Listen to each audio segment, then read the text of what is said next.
Celtics are trying. Brad Stevens, as a new GM, has made 3 different moves in the past few months. The first one we already talked about, Kemba Walker, and I think it was a pick for Al Horford, Moses Brown, and I think more picks, but I can't remember. And they also traded the 16th pick, if I can remember correctly. But yeah, that trade, it got rid of Kemba, but it also provided 2 problems. Not enough point guards and too many centers. So then Brad Stevens said, hey, I'm going to get rid of one of those centers. Tristan Thompson to the Kings. Then the Kings give Atlanta DeLon Wright, and Atlanta gives Boston Chris Dunn, Bruno Fernando, and a 2023 second round pick. That kind of fixes the point guard problem, but not as much as I specifically wanted to. So, what do they do next? They get Josh Richardson from the Mavericks for Moses Brown. So now you're looking at a starting lineup, probably something like, I'm thinking, there's Marcus Smart starting at point guard, Josh Richardson at shooting guard, probably Josh Richardson at shooting guard, Jaylen Brown at small forward, Jason Tatum at power forward, and Al Horford at center.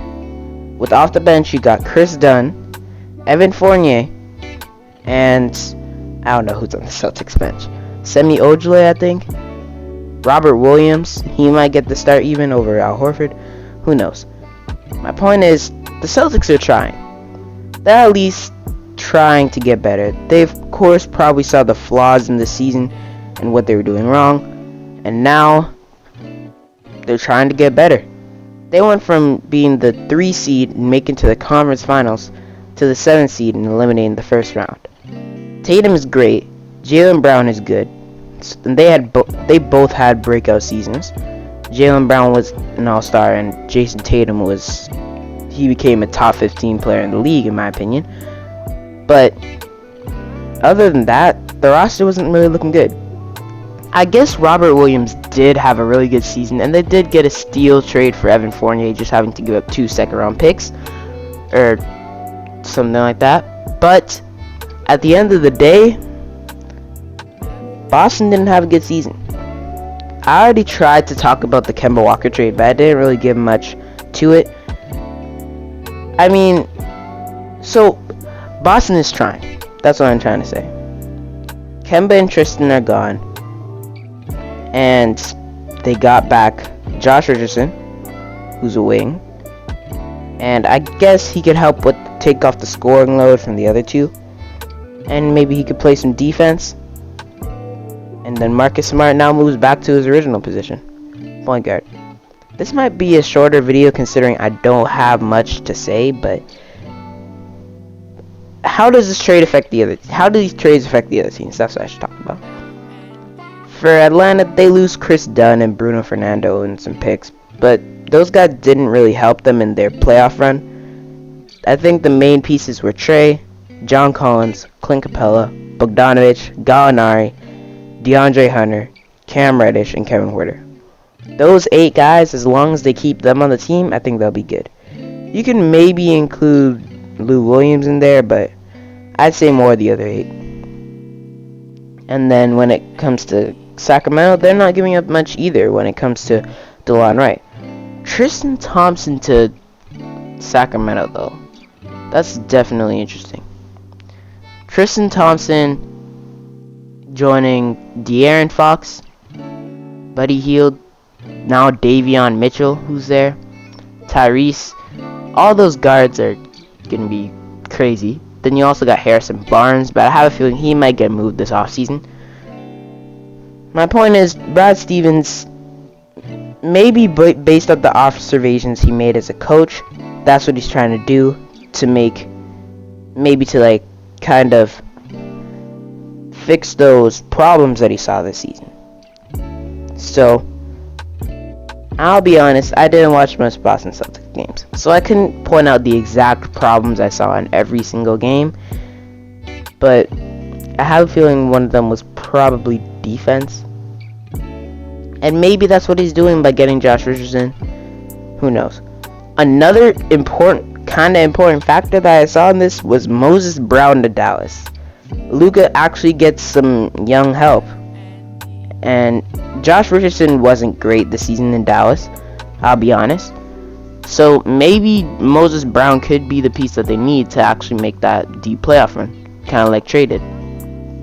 So, looking at Dallas now, if they don't trade Porzingis, which I think they should trade him, if they don't trade him, it's Luka, Luka at the 1, Tim Hardaway at the 2, probably Dorian Finney-Smith at the 3, or maybe they have Jalen Brunson at the 1, Luka at the 2, something like that. Then Porzingis at the 4, and Moses Brown at the 5. And honestly, that Dallas team is looking nice this upcoming season. I kind of liked Moses Brown in Boston, but at the same time, they did get Josh Richardson, who could help at the wing position, so I get how they could trade him for that, and I get how it helped their team.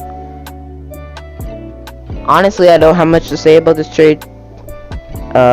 If I had to give trade grades, I don't think I gave trade grades for the Thunder trade, so I'll give trade grades for the Kemba trade too. Kemba to OKC, I'll give the Celtics a good trade grade of I'll give them an A-, or maybe a B+, considering they did give up Kemba, and Kemba's still a good point guard, but at the same time, what they got back was pretty good. Al Horford, who's a good quality center, even though he didn't play much this season, and Moses Brown, who's also a nice young center who could be better in the upcoming years. Then Thunder, I'll give them an A- because they got picks and they used those picks to gather stuff. And also the Thunder, they did get Kemba, and although the small ball lineup with Kemba, Shea, and Lou Dort is going to be interesting, they're going to make it work somehow.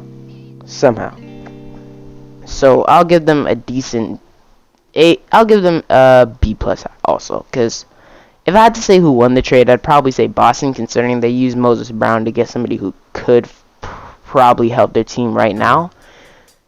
And I'd probably say Boston won the trade.